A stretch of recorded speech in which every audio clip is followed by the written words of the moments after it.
ಏನಿಲ್ಲ ಇಲ್ಲಿವರೆಗೂ ಬೆಳಗಿಂದ ಕಾಯ್ದು ಸರ್ 9 ಕಾಲು 9:30ವರೆಗೆ ಬಂದ್ಬಿಟ್ವಿ. 7-8 ಮದುವೆ ಬೆಳಗ್ಗೆ 6:00ವರೆಗೆ ಬಿಟ್ಟೆ. ಏನು ಬದರಿ ಏನು ಬೇಕು ವಿಷಯ ಈಗ? ನಾನು ಇವತ್ತಿನ ದಿನ ನಮ್ಮ ಮಂಡ್ಯ ಜಿಲ್ಲೆ ಮತ್ತು ಹಾಸನ ಜಿಲ್ಲೆಯಲ್ಲಿ ಹಲವಾರು ನಮ್ಮ ಕಾರ್ಯಕರ್ತರ ಕುಟುಂಬದ ಮದುವೆ ಸಮಾರಂಭಗಳು, ಜೊತೆಗೆ ಪಾಂಡವಪುರದಲ್ಲಿ 2 ದೇವಸ್ಥಾನದ ಉದ್ಘಾಟನಾ ಕಾರ್ಯಕ್ರಮ. ಈ ಕಾರ್ಯಕ್ರಮದಲ್ಲಿ ಭಾಗವಹಿಸ್ತಕ್ಕಂಥದ್ದಕ್ಕೆ ನಿನ್ನೆ ದೆಹಲಿಯಿಂದ ಬಂದಂಥದ್ದು. ಕಾರ್ಯಕ್ರಮಗಳನ್ನು ಮುಗಿಸಿ ಮತ್ತೆ ನಾನು ಸಂಜೆ ಮತ್ತೆ ದೆಹಲಿಗೆ ಹೋಗ್ತಾ ಇದ್ದೇನೆ. ಇದು ನನ್ನ ಇವತ್ತಿನ ಕಾರ್ಯಕ್ರಮದ ರಾಜಕೀಯ ಕಾರ್ಯಕ್ರಮ ಅನ್ನೋದಕ್ಕಿಂತ ಹೆಚ್ಚಾಗಿ ನಮ್ಮ ಕಾರ್ಯಕರ್ತರ ಕುಟುಂಬಗಳ ಸಮಾರಂಭಗಳಲ್ಲಿ ಭಾಗವಹಿಸಿದ್ದೇನೆ. ಬಜೆಟ್ಟಿನ ಬಗ್ಗೆ ಒಟ್ಟಾರೆ ಬಜೆಟ್ನ ನಾನು ಹೇಳೋದಾದರೆ, ಇದು ಒಂದು ಉತ್ತಮವಾದಂಥ ನರೇಂದ್ರ ಮೋದಿಯವರು ಪದೇ ಪದೇ ಹೇಳ್ತಕ್ಕಂಥ ವಿಕಸಿತ ಭಾರತ ಮತ್ತು ಆತ್ಮನಿರ್ಭರ ಭಾರತ 2047ಕ್ಕೆ ನಾವೇನು ದೇಶದ ಸ್ವಾತಂತ್ರ್ಯದ ಶತಮಾನೋತ್ಸವವನ್ನು ಆಚರಣೆ ಮಾಡ್ತಕ್ಕಂಥದ್ದಿದೆ. ನಮ್ಮ ದೇಶ ವಿಶ್ವದಲ್ಲಿ ಅಗ್ರಸ್ಥಾನಕ್ಕೆ ಬರ್ತಕ್ಕಂಥ ಕಾರ್ಯಕ್ರಮಗಳನ್ನು ತರಬೇಕು ಅಂತಕ್ಕಂಥದ್ದು ಅವರ ಒಂದು ಕಲ್ಪನೆಗಳೇನಿದೆ. ಈ ಬಾರಿ ವಿಶೇಷವಾಗಿ 4 ಸೆಕ್ಟರ್ಗೆ ಕಾರ್ಯಕ್ರಮಗಳ ಬಗ್ಗೆ ಅವರು ದೂರದೃಷ್ಟಿಯನ್ನು ಆರ್ಥಿಕ ಸಚಿವರ ಮುಖಾಂತರ ದೇಶದ ಜನತೆಗೆ ವಿಶ್ವಾಸ ಮೂಡಿಸ್ಲಿಕ್ಕೆ ಪ್ರಯತ್ನ ಪಟ್ಟಿದ್ದಾರೆ. ಒಂದು, ದೇಶದಲ್ಲಿರ್ತಕ್ಕಂಥ ಬಡತನ, ನಿರುದ್ಯೋಗದ ಸಮಸ್ಯೆ, ಯುವಕರಿಗೆ ರೈತರ ಸಮಸ್ಯೆ ಮತ್ತು ಮಹಿಳೆಯರಿಗೆ ಸ್ವಾವಲಂಬಿಗಳಾಗಿ ಬದುಕ್ತಕ್ಕಂಥ ಆರ್ಥಿಕ ಶಕ್ತಿಯನ್ನು ತುಂಬತಕ್ಕಂಥ ಕಾರ್ಯಕ್ರಮ. ಈ 4 ಕಾರ್ಯಕ್ರಮಗಳಿಗೆ ಈ ಬಜೆಟ್ನಲ್ಲಿ ಆದ್ಯತೆ ಕೊಟ್ಟಿದ್ದಾರೆ ಅನ್ನೋದು ನನ್ನ ಅಭಿಪ್ರಾಯ. ಮತ್ತು ಕುಟುಂಬಗಳಿಗೆ ಆರ್ಥಿಕವಾಗಿ ಶಕ್ತಿಯನ್ನು ತುಂಬತಕ್ಕಂಥದ್ದಷ್ಟೇ ಅಲ್ಲ, ಆ ಕುಟುಂಬಗಳ ಒಂದು ನಿರ್ವಹಣೆಗೆ ಖರ್ಚು ವೆಚ್ಚಕ್ಕೆ ಅವರಿಗೆ ಹಣ ದೊರಕತಕ್ಕಂಥ ರೀತಿಯ ಒಂದು ಯೋಜನೆಗಳನ್ನು ಇಟ್ಟಿದ್ದಾರೆ. ಇವತ್ತು ಮಕ್ಕಳ ಒಂದು ಶಿಕ್ಷಣಕ್ಕೆ ಹಲವಾರು ರೀತಿಯ ಒಂದು ಈಗಿನ ಮಾಹಿತಿ ತಂತ್ರಜ್ಞಾನವನ್ನು ಇವತ್ತೇನು ಉಪಯೋಗ ಮಾಡ್ಕೊಳ್ತಕ್ಕಂಥದ್ದು, ಅದರ ಜೊತೆಯಲ್ಲಿ ಸ್ಟಾರ್ಟಪ್ಗಳ ಮುಖಾಂತರ ಇವತ್ತು ಸ್ಟಾರ್ಟಪ್ಗಳು ಕೇವಲ ಇಂಡಸ್ಟ್ರಿಗಳನ್ನು ಇಡ್ತಕ್ಕಂಥದ್ದಕ್ಕೆ ಎನ್ಕರೇಜ್ಮೆಂಟ್ ಏನು ಕೊಡ್ತಾಯಿದ್ರು. ನಮ್ಮ ಕೃಷಿ ವಲಯದಲ್ಲೂ ಸಹ ಸ್ಟಾರ್ಟಪ್ಗಳಿಗೆ ಹೆಚ್ಚಿನ ಒಂದು ಆದ್ಯತೆ ಕೊಟ್ಟು ಅದಕ್ಕೆ ಸುಮಾರು 10,000 ಕೋಟಿ ಹಣವನ್ನು ಇಟ್ಟಿದ್ದಾರೆ. ಹಲವಾರು ರೀತಿಯಲ್ಲಿ ಕೃಷಿ ವಲಯದ ಆರ್ಥಿಕ ಶಕ್ತಿಯನ್ನು ತುಂಬಬೇಕು ಅಂತಕ್ಕಂಥದ್ದು ಸಹ ಒಟ್ಟಾರೆ ಕಾರ್ಯಕ್ರಮದಲ್ಲಿ ನಾವು ಈ ಬಜೆಟ್ನಲ್ಲಿ ಕಾಣ್ಬೋದು. ನನ್ನ ಕರ್ನಾಟಕಕ್ಕೆ ಅಷ್ಟೇ ಅಲ್ಲ, ಇಡೀ ದೇಶಕ್ಕೆ ಇವತ್ತೇನು 50 ಲಕ್ಷ ಕೋಟಿ ರೂಪಾಯಿಗಳ ಬಜೆಟ್ ಇದು.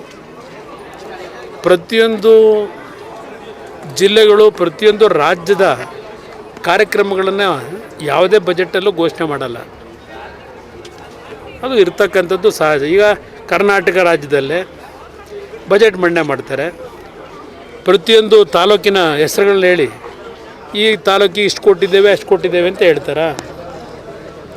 ಇದು ಒಟ್ಟಾರೆ ಸಮಗ್ರವಾಗಿ ಪ್ರತಿ ಇಲಾಖೆಯಲ್ಲಿ ಏನೇನು ಕೇಂದ್ರ ಸರ್ಕಾರದ ಕಾರ್ಯಕ್ರಮಗಳು ರಾಜ್ಯ ಸರ್ಕಾರದ ಜೊತೆಗೂಡಿ ಮಾಡ್ತಕ್ಕಂಥ ಕಾರ್ಯಕ್ರಮಗಳಿಗೆ ಹಣದ ಹಂಚಿಕೆ ಆಗಬೇಕು. ಆ ಹಂಚಿಕೆ ಆಯಾ ಇಲಾಖೆಗಳಲ್ಲಿ ಮೀಸಲಿಡ್ತಾರೆ. ವಿಶೇಷವಾಗಿ ಹೆಸರುಗಳನ್ನು ಹೇಳಲಿಕ್ಕಾಗೋದಿಲ್ಲ. ಈಗ ನಮ್ಮ ಸಿದ್ದರಾಮಯ್ಯನವ್ರು ಹೇಳಿರೋದೇ ನೋಡಿದ್ದೇನೆ. ರಾಜ್ಯದ ಮುಖ್ಯಮಂತ್ರಿಗಳು ನಮಗೆ ನೀರಾವರಿ ಕೊಟ್ಟಿಲ್ಲ, ಅದಕ್ಕೆ ಕೊಟ್ಟಿಲ್ಲ, ಇದಕ್ಕೆ ಕೊಟ್ಟಿಲ್ಲ ಹೇಳ್ತಾರೆ. ಒಂದು ನಿಮಿಷ, ಈ ದೇಶ ಸ್ವಾತಂತ್ರ್ಯ ಬಂದಿದ್ದು ನಾವು 1947, 1983ನೇ ಇಸ್ವಿಯವರೆಗೆ ನಮ್ಮ ರಾಜ್ಯದ ಆಡಳಿತ ಕೇಂದ್ರ ಸರ್ಕಾರದ ಆಡಳಿತ. ಎರಡನ್ನೂ ಕರ್ನಾಟಕ ರಾಜ್ಯದ ಜನತೆ ಕಾಂಗ್ರೆಸ್ ಪಕ್ಷಕ್ಕೆ ಕೊಟ್ಟಿದ್ದರು. ಮಧ್ಯದಲ್ಲಿ ಏನೋ ಒಂದು ಎಮರ್ಜೆನ್ಸಿ ಟೈಮ್ನಲ್ಲಿ ಚುನಾವಣೆಯಾಗಿ 2 ವರ್ಷ ಕೇಂದ್ರದಲ್ಲಿ ಆಡಳಿತ ನಡೆಸಿದ್ದು ಬೇರೆ. ಅವತ್ತು ಕರ್ನಾಟಕದಲ್ಲಿ ಕಾಂಗ್ರೆಸ್ ಅಧಿಕಾರದಲ್ಲಿತ್ತಲ್ವೇ. ನಿಮ್ಮ ಆರಂಗಿ, ಹೇಮಾವತಿ, ವಾಟೆಹೊಳೆ, ಕಬಿನಿ ಈ ಒಂದು ಜಲಾಶಯಗಳು ನಿರ್ಮಾಣ ಕೇಂದ್ರದಲ್ಲಿ ಅಧಿಕಾರ ನಡೆಸಿದಂಥ ಕಾಂಗ್ರೆಸ್ಸಿಂದ 1 ನಯಾ ಪೈಸೆ ಬಿಡುಗಾಸು ಕೊಟ್ರ ಕೇಂದ್ರ ಸರ್ಕಾರದಿಂದ ಈ ಯೋಜನೆಗಳಿಗೆ. 50 ವರ್ಷ ದೇಶ ಆಳಿ. ಒಂದು ಬಾರಿ ಹಾಸನ ಜಿಲ್ಲೆಯ ಜನತೆ ರಾಜಕೀಯ ಶಕ್ತಿ ತುಂಬಿದಂಥ ಸನ್ಮಾನ್ಯ ದೇವೇಗೌಡರು ಪ್ರಧಾನಮಂತ್ರಿಗಳಾದಾಗ 17 ಸ್ಥಾನ ಗೆಲ್ಲಿಸಿದ್ರಿ ಕರ್ನಾಟಕ ರಾಜ್ಯದ ಜನತೆ. ಅದು ಒಂದು ಬಾರಿ ಅವರು ಪ್ರಧಾನಮಂತ್ರಿಗಳಾದಾಗ ಏನೊಂದು ಆಕ್ಸಿಲರೇಟೆಡ್ ಇರಿಗೇಷನ್ ಸ್ಕೀಮ್ ಅಂತಕ್ಕಂಥದ್ದನ್ನು ದೇಶಕ್ಕೆ ತಂದರು. ಕರ್ನಾಟಕಕ್ಕೆ ಸುಮಾರು 15ರಿಂದ 20 ಸಾವಿರ ಕೋಟಿ ಕೇಂದ್ರ ಸರ್ಕಾರ ಜಲಾಶಯಗಳ ನಿರ್ಮಾಣಕ್ಕೆ, ನೀರಾವರಿ ಯೋಜನೆಗಳಿಗೆ ಕೊಟ್ಟಂಥದ್ದು. ಅದು ಹೊರತುಪಡಿಸಿ ಕಾಂಗ್ರೆಸ್ನವ್ರಿಗೆ ಏನು ನೈತಿಕತೆ ಇದೆ ಚರ್ಚೆ ಮಾಡಲಿಕ್ಕೆ? ಕುಮಾರಸ್ವಾಮಿ ಕೇಂದ್ರದಲ್ಲಿ ಮಂತ್ರಿ, ಪ್ರಹ್ಲಾದ್ ಜೋಶಿ ಮಂತ್ರಿ, ಇನ್ನು 3 ಜನ ಸ್ಟೇಟ್ ಮಿನಿಸ್ಟರ್ ಇದ್ದಾರೆ. ಅವ್ರು ಯಾರು ಪ್ರಧಾನಮಂತ್ರಿಗಳ ಮುಂದೆ ಮಾತಾಡೋ ಶಕ್ತಿ ಇಲ್ಲ ಅಂತ ಹೇಳ್ತಾರೆ. ನನ್ನ 2 ಇಲಾಖೆ, ಒಂದು ಹೆವಿ ಇಂಡಸ್ಟ್ರಿ, ಮತ್ತೊಂದು ಉಕ್ಕಿನ ಮಂತ್ರಿಯಾಗಿ ಏನು ಕೆಲಸ ಮಾಡ್ತಾ ಇದ್ದೇನೆ. ಆಂಧ್ರ ಪ್ರದೇಶದಲ್ಲಿ RINL ಡಿಸ್ಇನ್ವೆಸ್ಟ್ಮೆಂಟ್ ಆಗಿ ಖಾಸಗಿಯವರಿಗೆ ಮಾರಾಟ ಮಾಡ್ತಕ್ಕಂಥ ತೀರ್ಮಾನಗಳಾಗೋಗಿತ್ತು ಕ್ಯಾಬಿನೆಟ್ನಲ್ಲಿ. ಒಂದು ಬಾರಿ ಕ್ಯಾಬಿನೆಟ್ನಲ್ಲಿ ತೀರ್ಮಾನ ಆದಮೇಲೆ ಮತ್ತೆ ಅದನ್ನು ರಿವರ್ಸ್ ಮಾಡ್ತಕ್ಕಂಥದ್ದು ಕೇಂದ್ರ ಸರ್ಕಾರದಲ್ಲಿ ಇಲ್ಲ. ಇಂಥ ಒಂದು ನಿಯಮಗಳಿದ್ದಾಗ ಆಂಧ್ರ ಪ್ರದೇಶದ ಜನತೆ, ವಿಶಾಖಪಟ್ಟಣದ ಆ ಒಂದು RINL ಕಾರ್ಖಾನೆ, ನಾನೇನು ಭೇಟಿ ಕೊಟ್ಟೆ ಮಂತ್ರಿ ಆದಮೇಲೆ, ಅಲ್ಲಿಯ ಪರಿಸ್ಥಿತಿಗಳನ್ನು ಗಮನಿಸಿ ಕಳೆದ 5 ತಿಂಗಳ ನನ್ನ ಒಂದು ಕೇಂದ್ರ ಸರ್ಕಾರದ ಮನವೊಲಿಸ್ತಕ್ಕಂಥಲ್ಲಿ ನರೇಂದ್ರ ಮೋದಿಯವ್ರನ್ನೂ ಇರ್ಬೋದು, ಆರ್ಥಿಕ ಸಚಿವರನ್ನ ಮನವೊಲಿಸಿ ಇವತ್ತು ಕಾರ್ಖಾನೆಗೆ ಒಂದು ಜೀವ ಕೊಟ್ಟೆ. ಸುಮಾರು 11,440 ಕೋಟಿ ಇವತ್ತು RINL ಮುಗಿದೋಗಿತ್ತು, ಮುಳುಗಿತ್ತು. 35,000 ಕೋಟಿ ಲಾಸ್ನಲ್ಲಿದೆ. ಇವತ್ತು ಆ ಕಾರ್ಖಾನೆ ಮತ್ತೆ ಮೊದಲನೇ ಸ್ಥಾನಕ್ಕೆ ತರತಕ್ಕಂಥ ನಿರ್ಣಯ ಮಾಡಿದ್ದೇನೆ. ಇಲ್ಲಿ ನಮ್ಮ ಮೇಲೆ ದೂರ್ತಕ್ಕಂಥ ಕಾಂಗ್ರೆಸ್ ನಾಯಕರಿಗೆ ಕೇಳ್ತೀನಿ, ಈ ಕ್ಷಣದವರೆಗೆ ಯಾರಾದರೂ ಒಬ್ಬರು 7 ತಿಂಗಳಾಯ್ತು ನಾನು ಮಂತ್ರಿಯಾಗಿ, ಕರ್ನಾಟಕಕ್ಕಿಂತದ್ದು ಬೇಕು ಅಂತ ನನ್ನ ಮುಂದೆ ಯಾರಾದ್ರು ಬಂದು ಚರ್ಚೆ ಮಾಡಿದ್ದೀರಾ? ಒಂದು ಕುದುರೆಮುಖ ಕಾರ್ಖಾನೆ QSL, ನಾನು ಮೊದಲನೇ ಸೈನ್ ಹಾಕಿದ್ದೆ ಆ QSL ಸಂಸ್ಥೆಯನ್ನು ಉಳಿಸಬೇಕು ಅಂತ ಹೇಳಿ. ಅಲ್ಲಿ ಈಗ 1,400 ಜನ ಕೆಲಸ ಮಾಡ್ತಾ ಇದ್ದಾರೆ. 1,700 ಕೋಟಿ ಹಣ ಆರ್ಥಿಕ ನೆರವನ್ನು ಕೊಡ್ತಕ್ಕಂಥದ್ದಕ್ಕೆ ತೀರ್ಮಾನ ತಗೊಂಡೆ. ನಾನು ತೀರ್ಮಾನ ಕೊಟ್ಟ ತಕ್ಷಣಲೇ ಆ ಕಾರ್ಖಾನೆ ಮುಚ್ಚಿಸ್ಲಿಕ್ಕೆ ಏನೇನು ಈ ರಾಜ್ಯ ಸರ್ಕಾರ ಏನೇನು ಮಾಡಿದ್ರಿ? ಮತ್ತು ಅಲ್ಲಿಯ ಮಂಗಳೂರು ಭಾಗದ ನಿರುದ್ಯೋಗ ಕೆಲಸ ಕಳ್ಕೊಂಡಂಥವ್ರು ಬಂದು ನನ್ನ ಹತ್ರ ಚರ್ಚೆ ಮಾಡಿದ್ರು. ಈಗ ಅದಕ್ಕೆ NMDCಗೆ ನಾನು ಮರ್ಜ್ ಮಾಡ್ತಕ್ಕಂಥ ತೀರ್ಮಾನ ಮಾಡಿ ಆ ಸಂಸ್ಥೆ ಉಳಿಸ್ತೆ. ಒಂದು ಕಾಲದಲ್ಲಿ ಅದು ನವರತ್ನ ಸ್ಟೇಟಸಲ್ಲಿ ಇದ್ದಂಥದ್ದು QSL ಮುಗಿಸ್ಲಿಕ್ಕೆ ಹೊರಟ್ರಿ. ಅದನ್ನು ಉಳಿಸಿ ಇವತ್ತು ಇನ್ನೂ ಇಷ್ಟೊತ್ತಿಗೆ ನಾವೇನೋ ದೇವದಾರ ಮೈನಿಂಗ್ನ ಕೆಲಸ ಪ್ರಾರಂಭ ಮಾಡಿದರೆ ಇನ್ನೂ 2,500 ಜನ ಕೆಲಸ ಸಿಗ್ತಿತ್ತು. ಪ್ರಾರಂಭ ಮಾಡಲಿಕ್ಕೆ ಗಡ್ಡೆ ಪಡಿಸಿದ್ರಿ. ಇನ್ನು HMTದು ನೀವೇ ನೋಡ್ತಾ ಇದ್ದೀರಿ ಪ್ರತಿನಿತ್ಯ. ಅದಕ್ಕೊಂದು ಜೀವ ಕೊಡಬೇಕು ಅಂತ ಹೊರಟ್ರೆ ಈಗ ಶುರು ಮಾಡಿದ್ದೀರಿ. ಅದೇನೋ ಅರಣ್ಯ ಇಲಾಖೆ ಭೂಮಿ ಅದು ಅಂತ.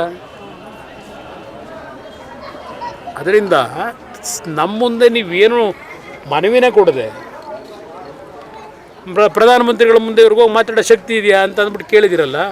ಹೌದಪ್ಪ, ಶಕ್ತಿ ಇದ್ದಿದ್ದಕ್ಕೇ ಇವತ್ತು ಆಂಧ್ರ ಪ್ರದೇಶದಲ್ಲಿ ವಿಶಾಖಪಟ್ಟಣದಲ್ಲಿ ಮೊನ್ನೆ 2.5 ಗಂಟೆ ಏರ್ಪೋರ್ಟಿಂದ ಕಾರ್ಖಾನೆವರೆಗೆ ಮೆರವಣಿಗೆ ಮಾಡಿದ್ರು.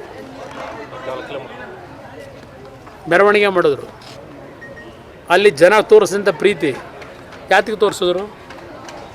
ಆ ಕಾರ್ಖಾನೆ ಮುಗೀತು, ಇನ್ನು ಸಾಧ್ಯವೇ ಇಲ್ಲ ಅಂತಕ್ಕಂಥ ತೀರ್ಮಾನಕ್ಕೆ ಬಂದೋಗಿದ್ರಲ್ಲ. ಒಂದು ಹಿಸ್ಟಾರಿಕಲ್ ಡಿಸಿಷನ್ನ ತಗೋಬೇಕಾದ್ರೆ ಕನ್ನಡಿಗರು ನಾನು ಕೊಟ್ಟ ಶಕ್ತಿನೇ ಉಪಯೋಗ ಮಾಡಿದ್ದೀನಲ್ಲಿ.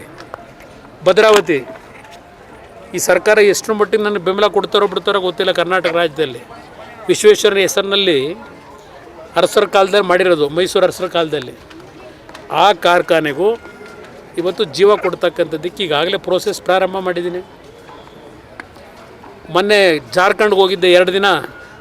ಜಾರ್ಖಂಡ್ನಲ್ಲಿ ಅಲ್ಲಿಯ ಒಂದು ರಿವ್ಯೂ ಮೀಟಿಂಗ್ ಮಾಡಿದೆ. ಅಲ್ಲಿ ಬೊಕಾರೋ ಸ್ಟೀಲ್ ಪ್ಲ್ಯಾಂಟ್ಗೆ ಬೊಕಾರೋ ಸ್ಟೀಲ್ ಪ್ಲ್ಯಾಂಟ್ಗೆ 20,000 ಕೋಟಿ ಇನ್ವೆಸ್ಟ್ಮೆಂಟ್ ಮಾಡ್ತಾಯಿದ್ದೀವಿ ಬೊಕಾರೋದಲ್ಲಿ. ನೀವಿಲ್ಲಿ ನಮ್ಮನ್ನು ಯಾವ ಥರ ಉಪಯೋಗ ಕುಮಾರಸ್ವಾಮಿ ಕರ್ನಾಟಕಕ್ಕೆ ಬರ್ತಾನೆ ಅಂದರೆ ಒಟ್ಟು ನಾವು ನಿಮಗೆ ಯಾವ ನೈತಿಕತೆ ಇಟ್ಕೊಂಡಿದ್ರಿ ಚರ್ಚೆ ಮಾಡಲಿಕ್ಕೆ? ಅದರಿಂದ ಇಲಾಖಾವಾರು ಏನೇನು ಕೊಡಬೇಕು ಕೊಡ್ತಾರೆ, ಇರ್ತಕ್ಕಂಥ ವ್ಯಾಪ್ತಿ ಒಳಗೆ, ಪರಿಮಿತಿ ಒಳಗೆ. ಅದರಿಂದ ನಾನು ಈ ರೀತಿಯ ಹೇಳಿಕೆಗಳಿಗೆ ಸೀಮಿತ ಮಾಡ್ಕೊಂಡು ಸಂಘರ್ಷ ಮಾಡ್ಕೊಂಡ್ರೆ ಏನೂ ಉಪಯೋಗ ಬರಲ್ಲ. ಇದನ್ನು ಅವ್ರಿಗೆ ಸ್ಪಷ್ಟವಾಗಿ ಹೇಳಲಿಕ್ಕೆ ಬಯಸ್ತೀನಿ. ಸರ್, ರಾಜ್ಯದಲ್ಲಿ ಪ್ರಚಲಿತ ಬಿಜೆಪಿಲೂ ಒಳ ಜಗಳ ಇದೆ, ಕಾಂಗ್ರೆಸ್ನಲ್ಲೂ ಇದೆ, ನಿಮ್ಮ ಪಕ್ಷದಲ್ಲೂ ನಮ್ಮ ಪಕ್ಷದಲ್ಲಿ ಏನಿದೆ, ಜಿ.ಟಿ. ದೇವೇಗೌಡರು ನಿಮ್ಮ ಏನಾಗಿದೆ ಏಕವಚನದಲ್ಲಿ ಮಾತಾಡ್ತಾರೆ. ಬಿಡಿ, ಅವ್ರದ್ದು 15 ವರ್ಷದಿಂದ ನೋಡಿದ್ದೀನಿ, ತಲೆ ಹಾಕಿ ಹಿಡಿಸ್ಕೊತೀರಿ. ಅವ್ರು ಹೊಗಳೋದು ಎಷ್ಟೊತ್ತು ಮತ್ತು ಬೈಯೋದು ಎಷ್ಟೊತ್ತು. ನಮ್ಮ ಪಕ್ಷದಲ್ಲಿ ಯಾವುದೇ ರೀತಿ ಗೊಂದಲಗಳಿಲ್ಲ. ಅವ್ರಿಗೆ ವೈಯಕ್ತಿಕವಾದ ಏನೋ ಸಮಸ್ಯೆಗಳಿರ್ಬೋದು, ಪಕ್ಷದ ಸಮಸ್ಯೆ ಅಲ್ಲ ಅದು.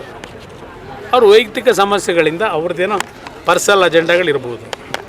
ಆದರೆ ನಮ್ಮ ಪಕ್ಷದಲ್ಲಿ ಯಾವುದೇ ಗೊಂದಲ ಇಲ್ಲ, ಯಾವುದೇ ಗುಂಪುಗಾರಿಕೆ ಇಲ್ಲ.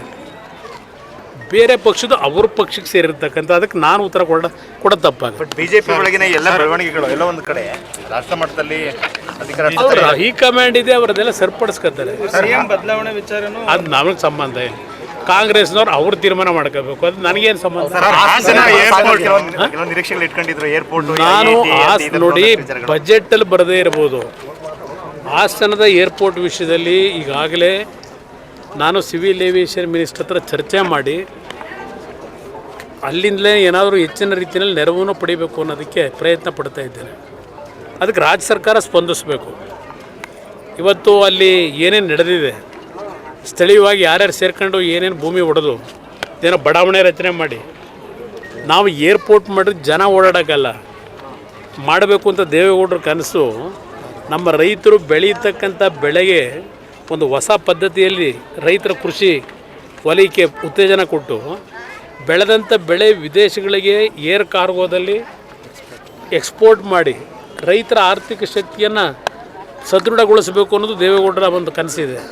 25 ವರ್ಷದಿಂದ ಪಾಪ ಅದ್ರ ಬಗ್ಗೆನೇ ಅವ್ರ ಚಿಂತೆ. ಇವರು ಎಷ್ಟರ ಮಟ್ಟಿಗೆ ಇವರು ಬೆಂಬಲ ಕೊಡ್ತಾ ಇದ್ದಾರೆ, ಇದು ಇರ್ತಕ್ಕಂಥ ಪ್ರಶ್ನೆ. ಸೆಂಟ್ರಲ್ ಮಿನಿಸ್ಟರ್ ಸಕಾರಾತ್ಮಕ ಸ್ಪಂದನೆ ಮಾಡಿದ್ದಾರೆ. ಅದಕ್ಕೆ ಯಾವುದು ಅವರು ಎಲ್ಲ ರೀತಿ ಸಕಾರಾತ್ಮಕ ಸ್ಪಂದಿಸಿದ್ದಾರೆ. ಜೊತೆಗೆ ಒಂದು ಇಲ್ಲಿಯ ಇನ್ಫ್ರಾಸ್ಟ್ರಕ್ಚರ್ ಸೆಕ್ರೆಟರಿ ಏನಿದ್ದಾರೆ, ಒಂದು ಸಭೆ ಕರೀರಿ ಅಂತಲೂ ರಿಕ್ವೆಸ್ಟ್ ಮಾಡಿದ್ದೀನಿ. ಮಿನಿಸ್ಟ್ರಿಗೆ ಕರೀತಾರೆ ಸದ್ಯದಲ್ಲಿ. ದೇವೇಗೌಡರು ಒಂದು ವಾರ ಇಲ್ಲೇ ಇದ್ದು ರಾಜ್ಯದಲ್ಲೇ ಅವರು ಹೋರಾಟ ಮಾಡಬೇಕು ಅನ್ನೋದಿದೆ. ಅವರು ನನಗೀಗೇನು ಹೆಚ್ಚಿನ ಜವಾಬ್ದಾರಿ ಪ್ರಧಾನಮಂತ್ರಿಗಳು ಕೊಟ್ಟಿದ್ದಾರೆ. ಇಲ್ಲಿ ಪಕ್ಷದ ಸಂಘಟನೆಗೆ ನನ್ನ ವಯಸ್ಸಿನ ಸಮಸ್ಯೆ ಇದ್ದರೂ ಪಕ್ಷದ ಸಂಘಟನೆಗೆ ಕಾರ್ಯಕರ್ತರಿಗೆ ಒಂದು ಶಕ್ತಿ ತುಂಬಲಿಕ್ಕೆ ನಾನೇ ಓಡಾಡಬೇಕು ಅಂತಕ್ಕಂಥ ನಿರ್ಧಾರ ಮಾಡಿದ್ದೀನಿ ಅಂತ ಈಗಾಗಲೇ ಘೋಷಣೆ ಮಾಡಿಬಿಟ್ಟಿದ್ದಾರೆ. ಈಗ ನನಗೆ ಬೇರೆ ಬೇರೆ ರೀತಿಯಲ್ಲಿ ಒತ್ತಡಗಳಿದೆ ಅಂತ ಹೇಳಿ. ಆದರೆ ನಾನು ಈಗಲೂ ನಮ್ಮ ರಾಷ್ಟ್ರೀಯ ಅಧ್ಯಕ್ಷರಿಗೆ ಮನವಿ ಮಾಡೋದು, ನಮಗೆ ನಮ್ಮ ಮುಂದೆ ಇರಬೇಕಿನ್ನು ಈ ರಾಜ್ಯಕ್ಕೆ ಅವರ ಒಂದು ಕನಸುಗಳೇನಿತ್ತು ಅದನ್ನು ನನಸು ಮಾಡತಕ್ಕಂಥ ಒಂದು ಕಾಲ ಈ ನಾಡಿನ ಜನತೆ ಕೊಡ್ತಾರೆ ಅಂತಕ್ಕಂಥ ನಂಬಿಕೆ ಇಟ್ಕೊಂಡಿದ್ದೇನೆ. ಅದನ್ನು ಅವ್ರ ಕಣ್ಣಾರೆ ನೋಡಬೇಕು. ಅವ್ರು ಮಾಡೋಕ್ಕಾಗದೇ ಇದ್ದದನ್ನು ಇವತ್ತು ಈ ರಾಜ್ಯದ ಅಭಿವೃದ್ಧಿಗೆ ನನ್ನದೇ ಆದಂಥ ಒಂದು ಕಲ್ಪನೆ, ಅವರು ನಮಗೇನು ಮಾರ್ಗದರ್ಶನ ಕೊಟ್ಟಿದ್ದಾರೆ ಅದು ಇಟ್ಕೊಂಡಿದ್ದೇವೆ. ಆ ಕಾರ್ಯಕ್ರಮಗಳನ್ನು ಹೆಚ್ಚಿನ ವಿಡಿಯೋಗಳಿಗೆ ಪ್ರತಿಧ್ವನಿ ಯೂಟ್ಯೂಬ್ ಚಾನೆಲ್ ಸಬ್ಸ್ಕ್ರೈಬ್ ಮಾಡಿ, ಬೆಲ್ ಐಕಾನ್ ಕ್ಲಿಕ್ ಮಾಡಿ.